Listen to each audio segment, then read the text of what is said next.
நிலையை முல்லை பெரியாறு அணையிலிருந்து தங்கு தடையின்றி குடிநீர் கிடைக்கிற திட்டத்தை கொண்டு வந்து 23வது வருஷமே நிறைவேற்றுவது.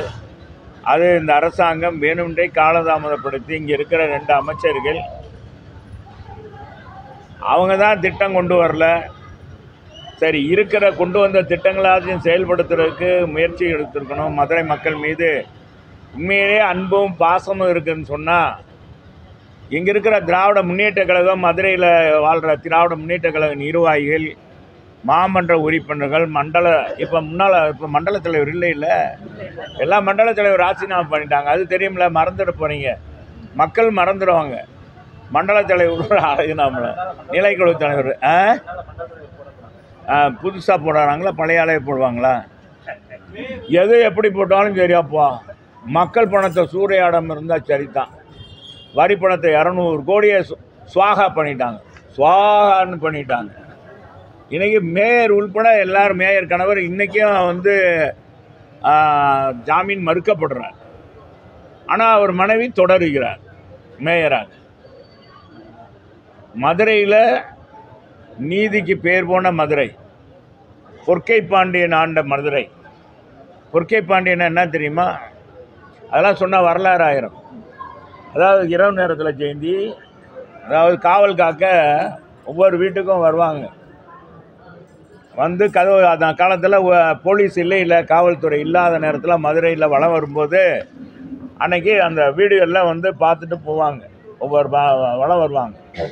வலம் வரும்போது மன்னரே என்ன செய்கிறாரு, வலம் வர்றார் பாண்டியன். மதுரைக்கு உரிய இதுங்க பெருமை, சரித்திரம், பெருமை. நீதிக்கு பேர் மற்ற மண்ணுன்றக்காக சொல்லுவாங்க. கண்ணை நீதி கட்டு உயிர் மாண்ட பாண்டியன் நெடுஞ்செழியன் அவர் மட்டும் இல்லை, கோப்பெருந்தேவி மறைஞ்சாங்க, கணவன் மறைந்தவுடன். அதெல்லாம் பெருசு இல்லை. இன்னொன்று என்னென்னா, அது மாதிரி வாழையடி வாழையாக வந்தது. முதல் நாள் கணவர் மனைவிட்ட சொல்லிட்டு போயிடுறாரு, எங்க நான் வெளியூர் போகிறேன், நம்ம மன்னர் ஆட்சி நடக்குது மதுரையிலப்பா, மன்னர் ஆட்சி நடக்குது மதுரையில், நீதிக்கு பேர் போன மதுரை, இங்கே ஒரு திருடன் கூட வரமாட்டான், நீ அமைதியாக இரு அப்படின்னு புது மனைவிகிட்ட சொல்லிட்டு போகிறார், அமைதிப்படுத்திட்டு போகிறார். அந்த வீட்டு கணவர் போயிடுறார். அதை மாறுவேடத்தில் வந்த பாண்டிய மன்னன் பார்க்குறார். அவர் அடுத்த நாள் வர்றார். அந்த வீட்டுக்குள்ளே ஆண் சத்தம், ஆண் பேர் குரல் கிடைக்குது. யார் ஆண் குரல் கிடைக்குது அப்படின்னு போன கிழமை திடீர்னு ஏதோ மனம் மாறி அந்த பிரயாணத்தில் இதாகி வீட்டுக்கு வந்துடுறான். சிரிக்கிறக்காக சொல்லப்பா, மதுரை பெருமையை சொல்கிறேன். என்ன ஏதாவது சிரிக்கிறீங்க? அந்த மாதிரி மதுரையில் என்னன்னா, அந்த வீட்டுக்குள்ளே என்னடா ஆண் குரல் கேட்குது, வீட்டுக்காரர் வெளியூர் போயிட்டாரு என்ன அப்படின்னு கதவை தட்டிடுறார். உடனே கணவன் ஓடியாந்து கதவை திறக்கிறான். யாரா அது? இது வரலாறுக்காக சொல்கிறேன். ஒரு இதுக்கு பார்த்தா மன்னர், ஆஹா அவன் கணவன் தான் வந்திருக்கான், நம்ம தான் அவங்க தூக்கத்தை கெடுத்துட்டோம், அவங்களுடைய உரையாடலை நம்ம இது பண்ணிட்டோம் அப்படின்னு சொல்லி அவரே மனம் இதாகி போயிடுறார். அடுத்த நாள் சபை கூடுது. சபையில் வந்து அந்த அந்த கணவன் வந்து முறையிடுறான், மன்னா உங்கள் ஆட்சியில் நான் வீட்டுக்குள்ளே இருந்ததுனால எங்கள் குடும்பத்தில் என் மனைவி தப்பிச்சாங்க, இல்லைன்னா நேற்று வந்து ஒரு திருடன் கதவை தட்டிட்டான், அதை நீங்கள் அவனை கண்டுபிடிச்சி தண்டிக்கணும்னு சொல்கிறார். என்ன செய்யணும்? அந்த கதவை தட்டிய கையை வெட்டணும் நீ, அப்போ தான் இனிமேல் எந்த திருடனும் வரமாட்டான் மதுரைக்குள்ளே, மன்னருடைய பேர் காப்பாற்றப்படும், நம்முடைய மதுரையினுடைய மண் காப்பாற்றப்படும் சொல்கிறாங்க. இந்த மாதிரி அப்போ என்னாச்சுங்க, மன்னன் அப்படியா அப்படின்னு சொல்லி அடுத்த நாள் நீயே வா அப்படின்னு கையை நீட்டி வெட்ட சொல்லிட்டாங்க. கையை வெட்டினாங்க. அதுக்கு பதில் அந்த இந்த கை வச்சுட்டாங்க, அது பொற்கை வச்சுட்டாங்க. அதுக்காக பொற்கை பாண்டியன்னு சொல்லுவாங்க. இப்போ இது வரலாறு. அந்த மதுரையில் இன்றைக்கி பாருங்க, குற்றம் செஞ்சவங்களே திரும்ப போய் நீதி அவங்க மாமன்றத்தை நடத்துவது சரியா? அது என்பதை மக்கள் தான் முடிவெடுக்கணும் வர்ற தேர்தலில் 2026 அப்படின்னு சொல்லிக்கிறேன். அதனால் இது மாதிரி நம்ம சித்தை நம்மளை போட்டு நிதியில் பெரும்போது நிதி இங்கே வாங்கிட்டார். இந்த வார்டு செயலாளர் சுந்தரராஜன், மலைச்சாமி, கேசவன், நாராயணன், விஜயகுமார்லாம் ஓட்டே போட மாட்டாங்க அந்த கடை, அந்த கூடலூர் பகுதியில். அங்கே மட்டும் என்ன ஒரு 50 லட்ச ரூபா வாங்கிட்டாங்க, 50-60 லட்ச ரூபா வாங்கிட்டாங்க. இந்த மாதிரி இருந்தாலும் சட்டமன்ற உறுப்பினர் முறையில் எல்லா இடத்துக்கும் கொடுத்துக்கிட்டு இருக்கேன். சொல்லுங்கள் தம்பி. எந்திரிங்க ஜெயந்தி. ரொம்ப இதாக கேட்காதீங்கப்பா. அரசியல் கருத்துக்கெல்லாம் எங்கள் பொதுச் செயலாளர் பேசிட்டு வர. முதல் முறையா விஜய் பிரச்சாரம் ஆரம்பிச்சிருக்காரு. எடப்பாடி அவர்கள் பிரச்சார எழுச்சி பயணம் மேற்கொண்ட வாகனத்துல எவ்வளவு பெரிய எம்ஜிஆர் படம் இருந்துச்சோ இப்ப அதே அளவு எம்ஜிஆர் படைப்பள்ளி விஜய் அது வந்து அதிமுக தொண்டர்களை கவர்வதற்கான வாய்ப்பு.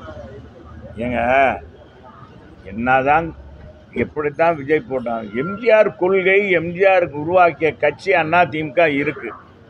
53 ஆண்டு காலமாக கட்சி நடைபெற்று கொண்டிருக்கு. இன்னைக்கு பொதுச் செயலர் புரட்சி தமிழர் எடப்பாடியார் தலைமையில் 3வது தலைமுறைக்கு தலைமையேற்றிருக்கிறார். இன்னைக்கு அவர் பார்த்தா எங்கே பார்த்தாலும் மக்களை காப்போம், தமிழகத்தை மீட்போம் என்ற ஒரு அற்புதமான வரிகளை கொண்டு பேசி மக்களை கவர்ந்து வருகிறார். இந்த புயல் மையம் கொண்டிருக்குன்னு சொல்லுவாங்கள்ல தம்பி,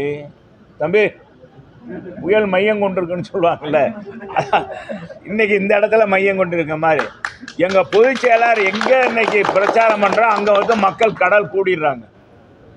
இப்போ என்ன கொங்கு மண்டலத்தில் போயிட்டு இருக்கார், வளம் வந்தார். நேற்று முந்தானாலும் பார்த்தா அது என்ன மக்களா கடல் அலையா அப்படின்னு பார்க்க முடியல. மதுரைக்கு வந்தார்.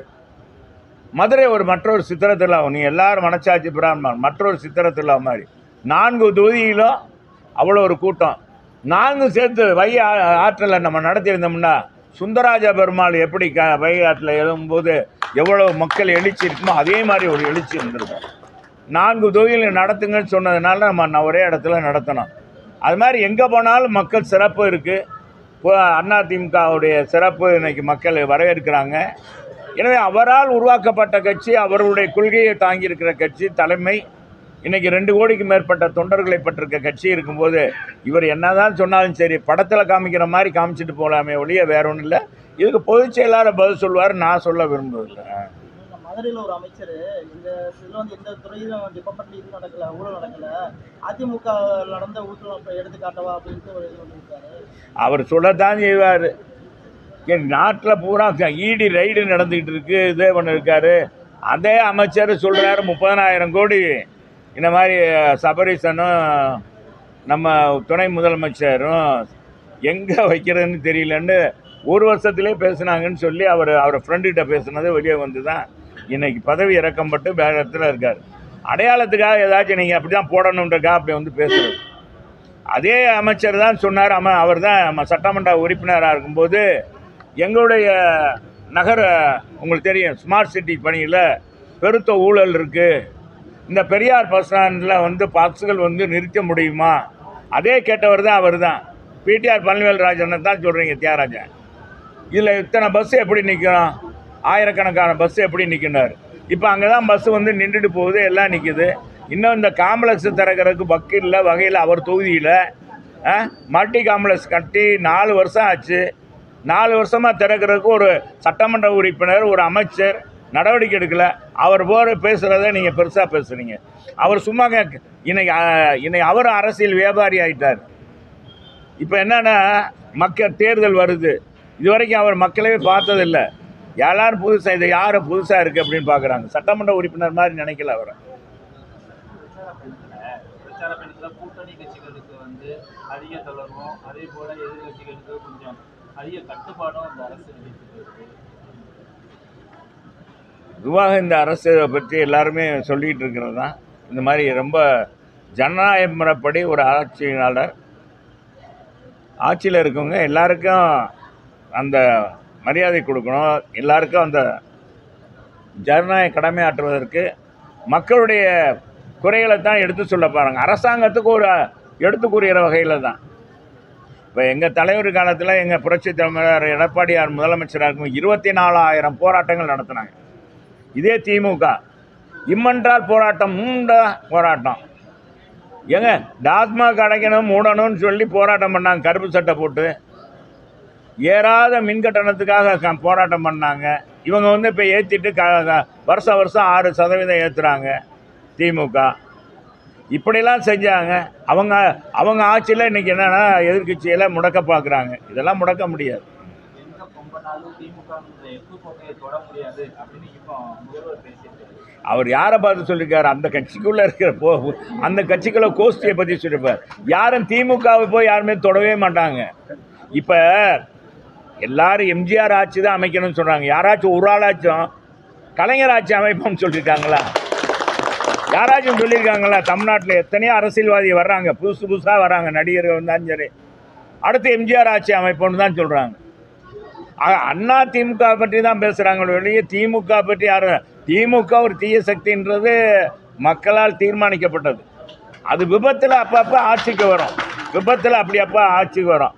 அதுவும் தனித்து சுயமாக நின்று வந்ததாக வரலாறு கிடையாது. திமுக சுயமாக நின்று தனித்து நின்று மக்களை சந்தித்து ஆளுங்கட்சியாக வந்த வரலாறு இல்லை. அது புரட்சி தலைவர் இருக்க வரைக்கும் இருந்தது. அதுக்கடுத்து இல்லை. இந்த ஆட்சியுடைய லட்சணம் அந்த மாடக்குளம் கம்மாயில் போட்டிருக்க ரோடே சாட்சி. நான் அந்த முதன்மை பொறியாளர்கிட்ட பேசினேன். உடனடியாக நடவடிக்கை எடுத்துட்டேன். காலையில் ஜேசிபியை வச்சு நான் சமீபடுத்திட்டேன். ஆனால் மேலே தார் போடலை, வெறும் மெட்டல் தான் அடிக்கப்பட்டது. ஆனால் அது சாஞ்சிருச்சு, கரை வலுவா. ஏங்க கரை வலுவா இல்லைன்னு தானே இன்னைக்கு கரை வலுவப்படுத்துறதுக்கு போட்டிருக்கேன் சிமெண்ட்டு, அதே சாஞ்சிருச்சே அப்படின்னு சொன்னேன். அதை சரிப்படுத்துகிறேன்னு இருக்காங்க. இப்படி தான் அவங்க திட்டங்கள்லாம் இருக்கும். அப்படி தான் இருக்குது எல்லாமே.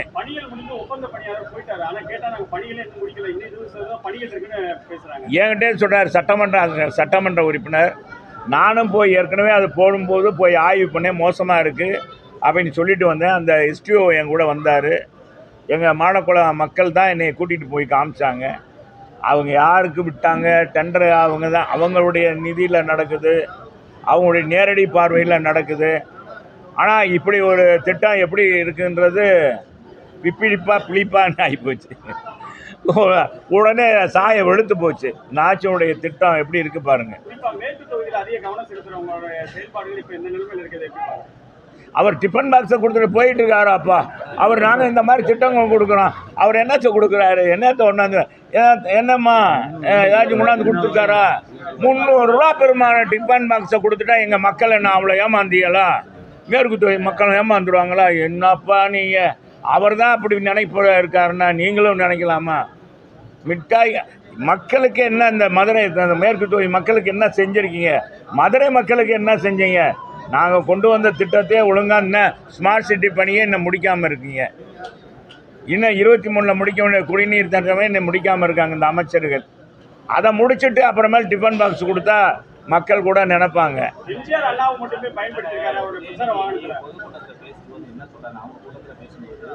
எடப்பாடியார் பொதுச் செயலாளர் இருக்கிறவரை எங்களுக்கு திமுக எளிமையாக வெற்றி பெறும், ரகசியமே அவர் பொதுச் செயலாளர் இருக்கிறது தான் அப்படிங்கிற மாதிரி பேசியிருக்காரு. அவர் எழுதி கொடுத்து ஒரு தப்பாக எழுதி கொடுத்துருக்காரு.